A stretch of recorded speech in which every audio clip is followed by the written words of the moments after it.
Salut à tous, j'espère que vous êtes en forme. On se retrouve aujourd'hui pour le test d'un beat'em all qui est d'abord sorti en arcade sur le système MVS de SNK puis sur la Neo Geo AES. C'est donc le jeu Sengoku Denshu sur Super Famicom dont on va parler aujourd'hui. On se retrouve juste après le générique.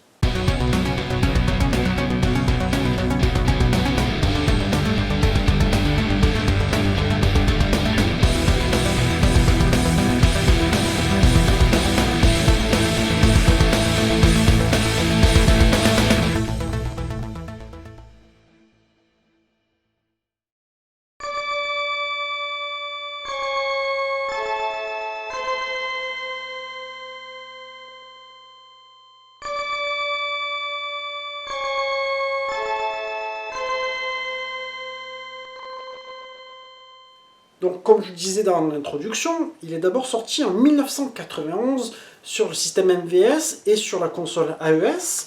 Il a eu droit aussi à un portage sur Mega CD, d'ailleurs, qui est pas mal du tout. Et il a eu aussi sa version Neo CD, mais qui est sortie en 1995. Bon, en même temps, la console Neo CD est sortie en 1994, ce qui est logique. Mais en 1993, il a eu droit à une adaptation sur Super Famicom, qui a été édité par Data East. Alors quand je dis justement une adaptation, c'est qu'ils n'ont pas refait le même jeu. Tu as des choses qui sont les mêmes, mais pas mal d'autres qui diffèrent. Déjà au niveau des personnages, c'est pas exactement pareil. Les stages ont été modifiés. Et il y a des choses qui sont plus ou moins sympathiques. D'autres qui ont, je trouve, qui ont été améliorées, comme les hitbox dont je parlais pour la première version sur Neo Geo, où je trouvais que la hitbox était vraiment très foireuse. Et la profondeur des ennemis qui vraiment, on avait l'impression, comme je disais, que c'était des feuilles de papier. Là, il y a quand même une profondeur. Et par contre, sur Neo Geo, je trouvais que tu avais une ambiance musicale permanente qui était un petit peu dark, qui était vraiment pesante. Et là, en fait, sur cette version-là, ils n'ont pas fait le même choix. C'est-à-dire que tu as des phases avec ce type de musique comme tu pouvais retrouver sur la version Neo Geo, et d'autres où c'est plutôt un beat'em all classique, tu vois. Et je trouve que ça, par contre, ça gâche un petit peu l'esprit original du jeu.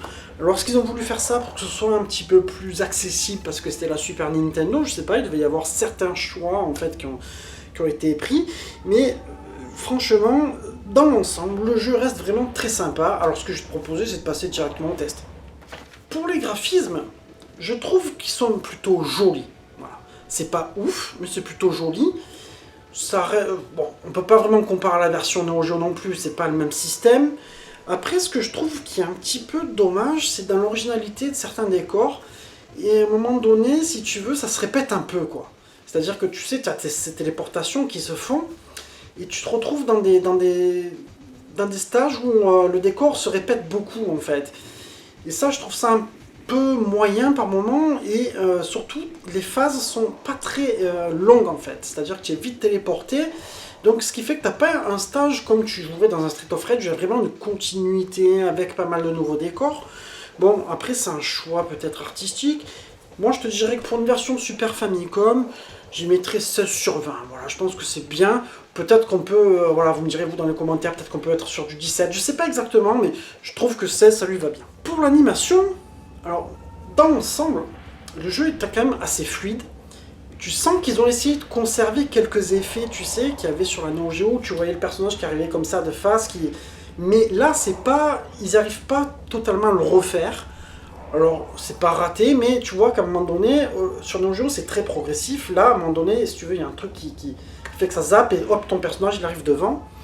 Mais c'est quand même bien d'avoir réussi de garder cet effet. Dans l'ensemble, le jeu il reste rapide. J'ai pas vu de ralentissement à ce niveau-là, il n'y a pas eu de problème. Après, peut-être que ça manquerait un petit peu de sprite un peu plus important, tu vois, au niveau des mouvements, quand tu vas tuer un personnage. Des fois, il y a des petites explosions, mais c'est pas violent. Bon, moi je vais rester sur un 16 sur 20 pour l'animation, je trouve que ça lui va bien. En ce qui concerne la jouabilité, le jeu est très facile, c'est-à-dire que tu as deux boutons. Hein. Tu as le bouton pour frapper et l'autre bouton c'est pour sauter, si je dis pas de bêtises. Et en fait, là, dans celui-ci, tu vas te transformer quand tu vas attraper certains items en fait, alors à un moment donné tu verras qu'il y a une sorte de katana, tu vas l'attraper, ton personnage va se transformer, ou alors tu as l'item du loup en fait. Donc tu vas avoir ces transformations là qui seront pas comme dans le Sengoku 2 par exemple sur Neo Geo, tu peux contrôler quand tu veux, avec quel perso tu veux. Après je dirais que pour le gameplay général, franchement, il est facile à jouer, les hitbox sont vraiment bien, elles sont précises, il n'y a aucun problème. Le jeu est plutôt sympathique à ce niveau-là, franchement, c'est peut-être un petit peu répétitif, c'est vrai, mais bon, dans tout beat'em all, à un moment donné, ça peut l'être un peu, mais là je pense que si tu joues à deux, franchement, tu vas t'éclater. Donc je dirais qu'en jouabilité, de toute façon, on peut le mettre comme 18 sur 20, tu peux pas faire. Au niveau mix sonore, bon, c'est là où moi je suis un peu partagé, peut-être qu'il y en a qui ne seront pas d'accord avec moi, mais le fait de ne pas avoir essayé de respecter vraiment cette ambiance Neo Geo, qui allait très bien ce jeu-là et qui était vraiment une identité, ben, ça m'a un petit peu gâché, et en plus je trouve que la variété musicale n'est pas terrible, c'est souvent un peu la même. Alors je suis content quand tu fais les téléportations et que tu te retrouves justement dans les stages au-dessus où tu as cette musique-là un petit peu qui se rapproche de la Neo Geo, parce que là tu te sens vraiment dans Sengoku, mais pour le reste, t'es entre du Rival Turf et du Final Fight, tu vois. Ce que je veux dire, ça colle un peu moins quoi, au contexte du jeu. Après, les bruitages restent de très bonne facture, ça par contre on ne peut pas l'enlever, il n'y a pas de souci à ce niveau-là. Donc c'est pour ça que je vais sur une note de 15 sur 20, parce que à côté de ça, les bruitages sont très corrects.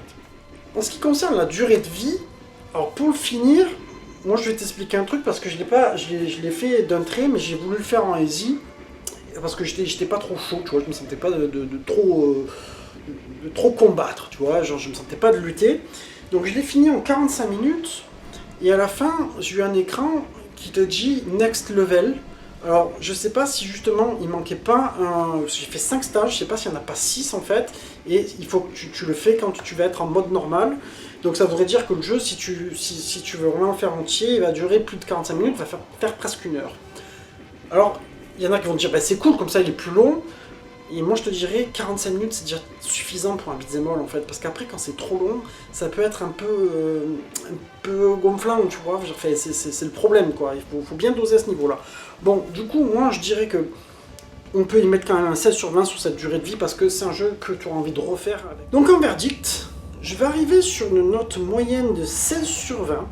Pour la conclusion, je te dirais que c'est un jeu qui a été une prise de risque aussi sur la Super Famicom, puisqu'ils ont voulu faire un petit peu autre chose, et pourquoi pas, après tout. Et je pense que ça aurait été cool justement qu'ils fassent le Sengoku 2, je sais pas pourquoi, alors peut-être parce que le 1 n'a pas dû très bien marcher, mais le 2 aurait pu être bien sympathique, puisqu'ils s'en sont quand même pas mal sortis. C'est plutôt un bon jeu quand même dans l'ensemble. Vous me direz ce que vous en pensez, si vous avez kiffé. Moi je trouve que par certains côtés, tu peux un peu plus t'amuser sur la version de la Super Nintendo, parce qu'au niveau gameplay, tu as vraiment cette hitbox qui est très bien réglée, qui par rapport à la Neo Geo. Enfin voilà, c'était mon avis sur ce jeu. J'espère que vous allez bien, et puis on se retrouvera pour de prochains tests, et gameplay sans prise de tête, etc. Et puis je vous embrasse tous, et puis je vous dis à très bientôt.